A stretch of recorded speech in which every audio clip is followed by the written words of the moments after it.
Big Boss Malayalam season 5 live update ആണ്. കോടതി ടാസ്കിന് വേണ്ടിയിട്ടുള്ള ഒരുക്കങ്ങൾ നടന്നുകൊണ്ടിരിക്കുകയാണ്.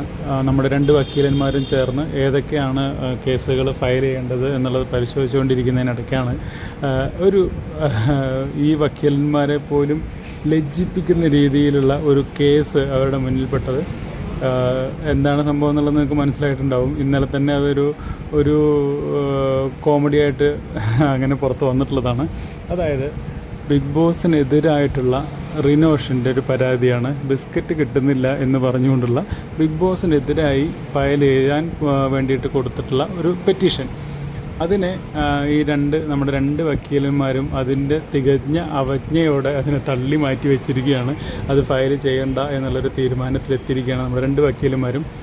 പിന്നെ ഒരുപാട് കേസുകൾ അല്ലെങ്കിൽ ഒരുപാട് പരാതികൾ അവർ പരിശോധിക്കുന്നതിൻ്റെ ഭാഗമായിട്ട് പ്രധാനപ്പെട്ട ഒരുപാട് കേസുകൾ നമ്മുടെ ഈ കോടതിയിൽ വരും എന്നുള്ളത് ഈ ലൈവ് കാണുമ്പോൾ മനസ്സിലാവുന്നുണ്ട്. ഒരുപാട് കേസുകൾ വളരെ പ്രധാനപ്പെട്ട ഒരുപാട് പ്രശ്നങ്ങളിൽ ഒരു തീർപ്പോ അല്ലെങ്കിൽ ഒരു പ്രശ്നമോ ഉള്ള പ്രശ്നം കൂടുതൽ വഷളാവാനൊക്കെ സാധ്യതയുണ്ട് ഈ കോടതി ടാസ്കിൽ എന്നാണ് മനസ്സിലാക്കുന്നത്.